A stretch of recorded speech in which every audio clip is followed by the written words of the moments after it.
Now, part of the Watcher story before we get into the Babel thing is the Apkallu in Mesopotamia, and this is why the story's there. This is why it's important. It wasn't just about a bunch of wise divine beings who happen to make Babel great, okay? Well, that's nice. Well, if you're a biblical person, if you're a biblical writer, if you're an Israelite or a Jew, living later on, what do you think of Babylon? Oh, I love those guys. No, you're sitting there like in Ezekiel 1 by the river Kivar saying, we are the people of God. What in God's name are we doing here? How in the world did this happen to us? It's the exile. You don't like Babel. Okay, you don't like Babylon. But the Babylonians are having a field day with this. Well, we know why we're better. Our gods are better. Marduk, he's just a great guy, And we're just so far ahead of you little, Neanderthals, to use an anachronistic term. We're just so far ahead of you because we have the knowledge of the gods. So of course we win. Of course we're great. Of course there's none like us. So the biblical writers want to say, well, okay, we actually look at this a little differently. We don't think this was a good thing for the Apkallu to share divine knowledge with humans because it actually contributed to their corruption. If you go back, and Anas's article actually lists this, the craftsmen Apkallu that are listed, they bear a close resemblance to all the knowledge that the Watchers gave that corrupted humankind. Okay, warfare arts, arts of seduction, astrology, all of those are Apkallu guys in the Mesopotamian stuff. Again, whoever's writing Enoch knows exactly what he's doing. Exactly what he's doing. This is bad. This is evil. This is wicked. It made people worse. It made them wicked. It made them corrupt. It didn't make you great. It made you awful. Look at yourself. And not only that, but this whole idea of your knowledge and these Apkallu surviving the flood, in like Gilgamesh, the giants and stuff like this, not only did the knowledge make you bad and make you evil and corrupt humanity, but it actually resulted in certain people groups coming out of that specifically we had to fight, we had to go up against in the conquest, who were bent on our annihilation. This was not a good thing. And so Genesis 6:1-4 is there to say just that. These are not good guys. This is not a good thing. You need to look at this differently. And then you get, in the prophets, you get the whole Marduk versus Yahweh thing going on. That's, there's a lot of that in the prophets. I mean, the biblical writers are constantly trying to say, God is still in control. We are still the people of God. We got our butts kicked because we're apostates, because we deserved it. And yes, the innocent do suffer with the guilty. But that's why we're here. But it's also why, because God is still in control, why we're not going to be left here either. So Genesis 6:1-4 is again trying to awaken their own readers to the fact that, look, no matter what you hear from these Babylonian people, okay, they are not inherently superior. Their gods are not superior to our God. This was not a good thing. Okay, you need to be thinking differently about this whole series of events. Because out of what they think is wonderful, there were certain people groups, certain bloodlines that sought our extermination. We're still here. Okay, we're in exile, but we're still here. And we're here because God helped us defeat them. And he's going to do it again. It's why, episodes in the conquest, Numbers 13 is connected back to Genesis 6:4. It's why we get the dimensions of Og's bed, which correspond precisely to the dimensions of Marduk's sacred marriage bed. Creating connections. Okay, that's what they're about. So the world is messed up, and we're in a bad place, but we're not going to be here forever. There's very deliberate reason. And then the Babel event, again, Deuteronomy 32:8, when the Most High divided the nations, he divided them up according to the number of the sons of God. If your Bible doesn't say that, it might say, well, it would say sons of Israel. And again, you can read my article that I linked to, or I linked to it on the website, on my Divine Council website, thedivinecouncil.com. I have a journal article on this. You can get all the text critical stuff and impress your friends and all this. Talk about, origins, hexapla, and all that. Okay, you don't need any of that. It's good because it's reality. Okay, you need to realize that what I'm saying here is based in textual information. But all you really need to do is think about the passage. Passages that say, when the Most High divided the nations, he divided them up according to the number of the sons of Israel. Okay, well, the division of the nations, if that goes back to Babel, why would sons of Israel make any sense? Well, it doesn't, because Israel didn't exist yet. It creates a conundrum with the flow of biblical history. God's not going to be dividing the nations up according to a nation that doesn't exist yet. It only exists afterwards, because that's where you get verse 9. Israel is Yahweh's portion. Now, this is a picture of the Dead Sea Scroll that reads sons of God. The correct reading is sons of God. I could fill your afternoon with text critical reasons why sons of God is the correct reason, or the correct reading. But again, you just need to think about what's going on in the passage. The division of the nations, Babel. Israel doesn't exist yet. Israel's not listed in the table of nations. The nations that were supposed to be the ones that got divided, you go back and read Genesis 10, go through the list, guess who's not there? Israel is not there. It's not there for a very good reason, because God hasn't called Abraham yet. He does that in chapter 12. And what's the teaching point? The whole point is, what does Deuteronomy 32:8-9 describing? Contrary to God's wishes for people after the flood to carry out the Edenic mandate. Okay, now let's go make the world like Eden was. Let's restore God's good rule. Let's restore the kingdom. Let's tell the world about the true God and do all this Edenic original stuff. Let's kickstart the kingdom of God here again. But to do that, you got to go out there and do it. Instead, no, we congregate here at Shinar, at Babel, and we want to make a name for ourselves. So we're going to build this tower. Okay, we want to become famous. Well, again, everybody agrees in Old Testament scholarship that this is a ziggurat, step kind of pyramid thing. You get them in Mesopotamia, including one in Babylon. Well, what was one of those? They were part of temple complexes. So if you build one and you want it to reach high into the sky, because the gods live there too, and we don't, the mountains, gardens, the sky, the ocean, all this kind of stuff. What you're doing is you're building a house for the deity. You want the deity to come to you. You want the true God to come here. That's what's going to make you famous. If you want to talk to the true God, you come here. We build him a house. God says, no. I will not be tamed. I am not on a leash. The idea wasn't for me to come to you. It's for you to do what I told you to do. Because we have this thing, this Edenic thing, the kingdom of God thing that I want to cover the whole earth. We got to get that started again, fellows. Let's go. And they're thinking, like, no. Let's build one of these, and God will come to us. And so God gets fed up. And he disinherits humanity. He divorces them. So when the Most High scatters the nations, he says, fine, you don't want me to be your God. You want somebody else to be your God, maybe no God at all, but you don't want me, or else you'd be listening to what I say. Let's try that out.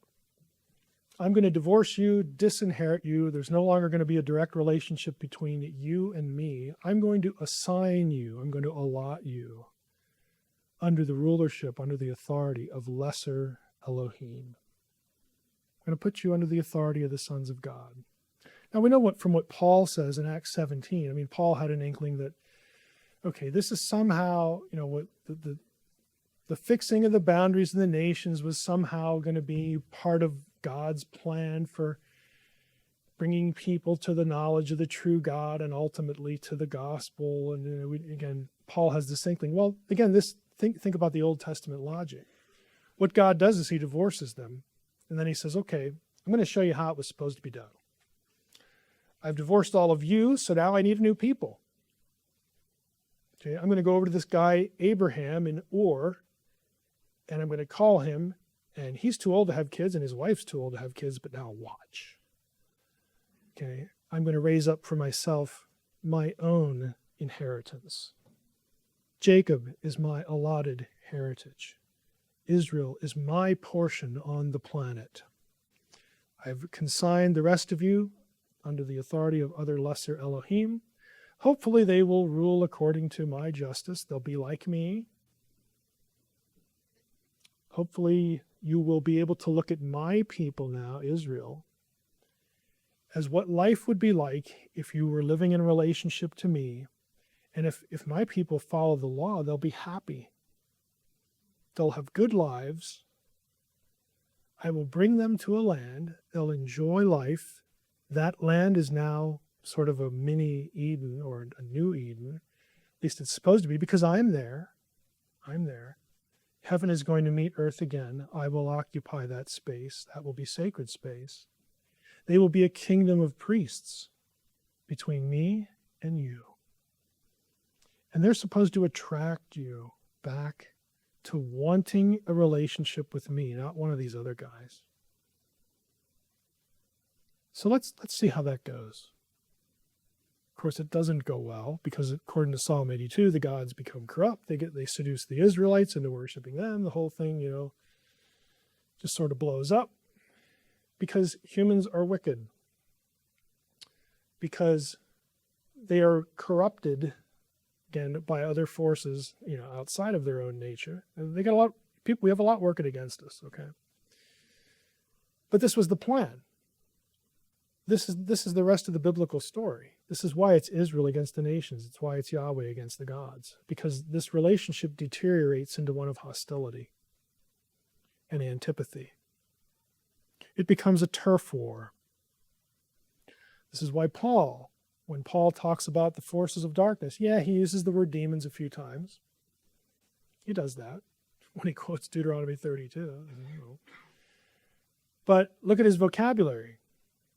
Principalities, powers, rulers, authorities, thrones, dominions.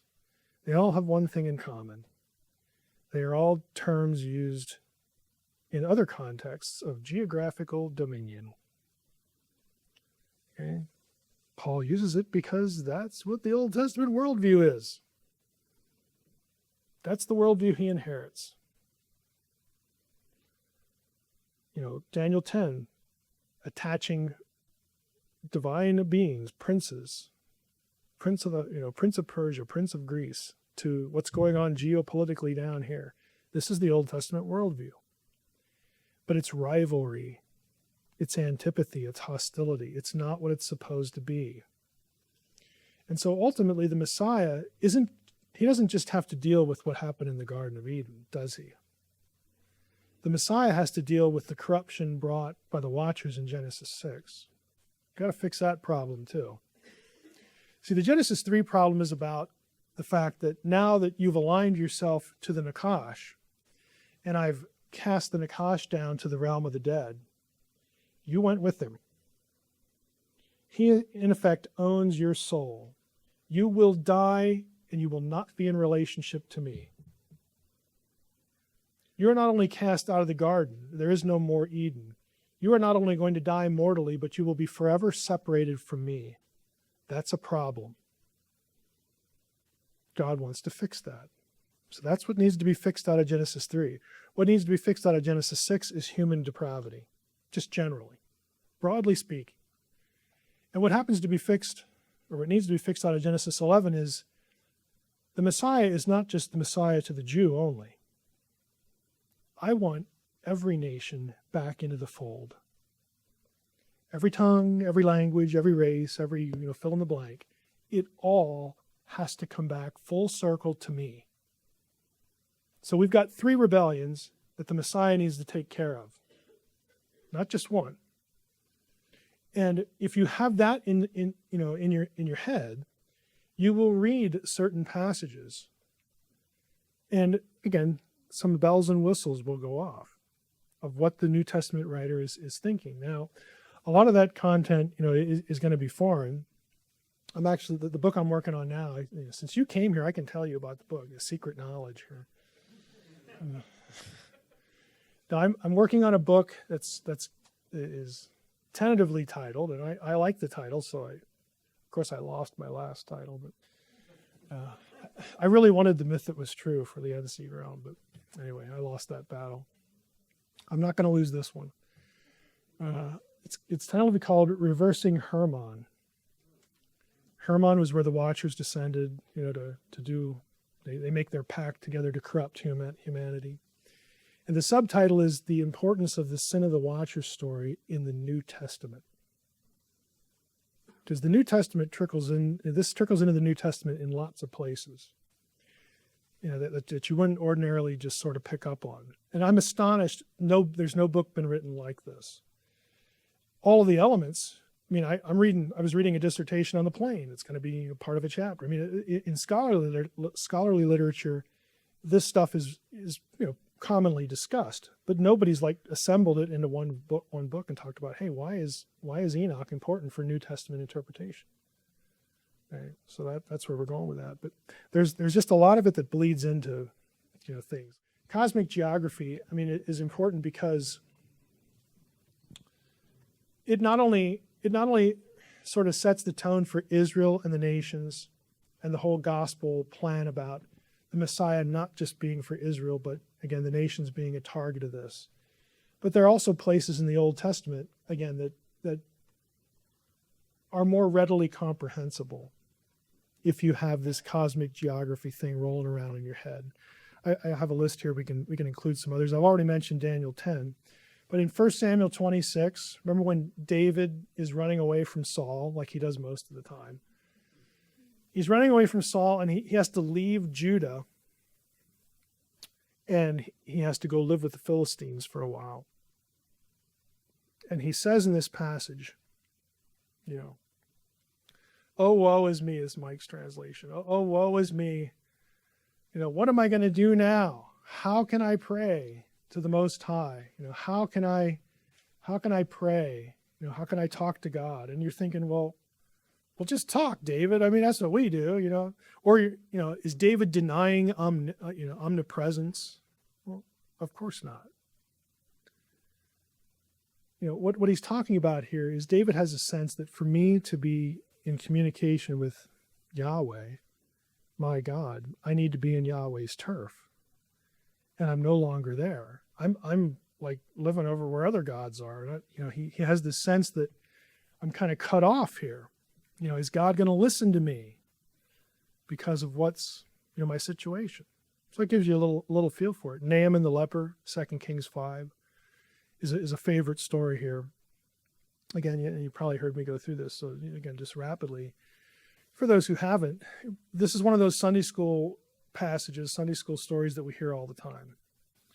Naaman has leprosy. The little slave girl that, wound up in Syria, says to him, well, what's your problem, Captain? You got leprosy. Why don't you just go down and talk to the prophet? He'll take care of that. And he looks at her like, who are you? But, she convinces him, go talk to the prophet to take care of your leprosy problem. So he gets his buddies, his soldier companions. They go down. The prophet won't even come out to meet him. Yeah, I know who you are. Big deal. You're not even worth my time to come out of the tent. Go wash yourself in the Jordan 7 times and get out of here. Okay, again, paraphrasing. And he's insulted. And he's ready to go home. He throws a little temper tantrum. Doesn't this guy know who I am?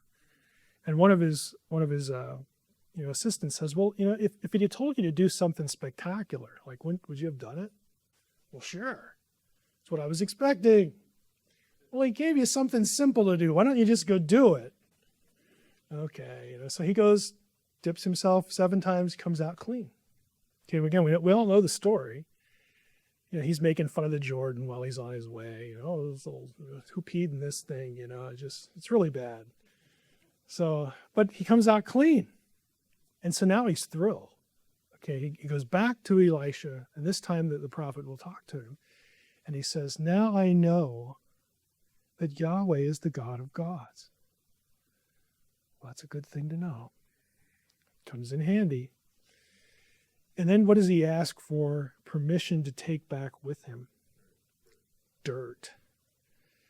He said, can I load my mule with as much dirt as it'll carry? And then he tries to explain a little bit. We only get a little bit of an explanation. Look, I'm an important guy, and part of my job is I live in Syria. I got to go into the temple of Ramon, and the king. I take the king in there. We do this little fiddle faddle thing, and he goes in there with me, and he's old, and when he bends over, I kind of got to hold on to him, and he holds on to me, and you get this whole rigmarole. And we don't know what he wants to do with the dirt. Like, is he going to put some in his pockets?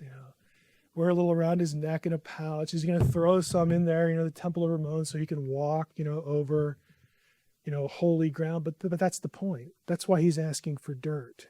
He wants Yahweh's dirt because it's Yahweh. It's either going to protect him, or he just wants Yahweh to know that, okay, I got to go into this temple, but I'm still like your guy.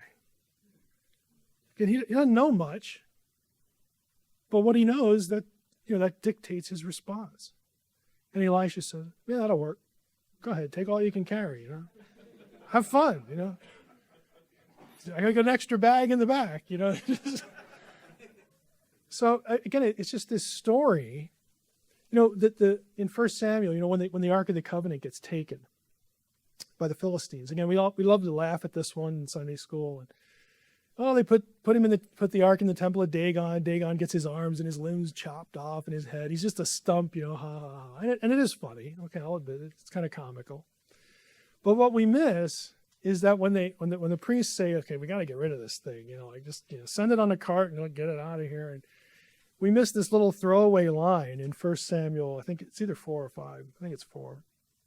I can't remember exactly, but it says, to this day, the priests of Dagon refused to walk over the threshold where they found Dagon. I mean, there they are. They're in their own temple, and it's like, oh, there's the spot we found Dagon. Let's walk around. Okay, why? Because they know it's under dominion. That is not Dagon's turf anymore. This is where Dagon was defeated. Right here. We aren't taking any chances. We don't want to end up like Dagon. Okay? They just have this sense that of this, again, just geographical kind of ownership thing going on. This cosmic turf war, it's cosmic geography. After lunch we'll talk about where Jesus goes in certain places and what he says in certain places actually matters, because those places have a very deep history in some of this cosmic geographical stuff. And so Jesus goes to certain places and says things very deliberately. He knows what this place is associated with, and he has some things to say. And again, his readers, the original context, they're going to know too. But we miss a lot of these things as we go through.